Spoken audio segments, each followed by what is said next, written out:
Ya, seperti yang pernah saya saksikan. Ya, ketika bangun studio, ya kita ditipu 300 juta. Ya, itu teman sendiri, orang pelayanan. Ya, kurang apa coba? Ya, saya pikirkan orang pelayanan, teman sendiri, ya mungkin lah saudara, tapi akhirnya terjadi. Nah, waktu itu saya marah saudara, saya marah. Ya, kenapa begini Tuhan? Kenapa begitu? Tiap hari saya marah, saya WA orangnya, balikin, balikin uang saya, balikin uang saya. Ya, kehilangan damai sejahtera, sukacita ya diakui atau tidak, ya saya juga masih manusia. Ya Pak Tim ya, pendeta juga manusia ya Pak. Punya rasa, punya hati ya. Jangan samakan dengan pisau belati ya. Jadi kita ya masih bisa jengkel, masih bisa gondok. Tapi ketika satu saat saya itu malam-malam bertanya kepada Tuhan, saya nggak protes lagi, tapi saya bilang Tuhan, pasti ada maksud Tuhan. Ya, kenapa Tuhan tuh izinkan ini terjadi? Itu berkat untuk saya bangun studio untuk pelayanan loh. Pasti ada maksud Tuhan. Ya ketimbang kita protes tiap hari, kenapa saya tuh gini mending duduk di kaki Tuhan. Bertanya, Tuhan, kenapa ya? Ini pasti ada penyebabnya. Jadi saya tuh tanya, kenapa Tuhan?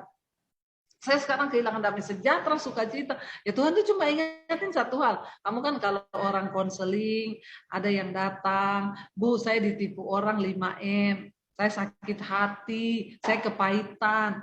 Lah kata Roh Kudus, kamu kan jawabnya apa? Lupakan saja, uang itu gampang dicari.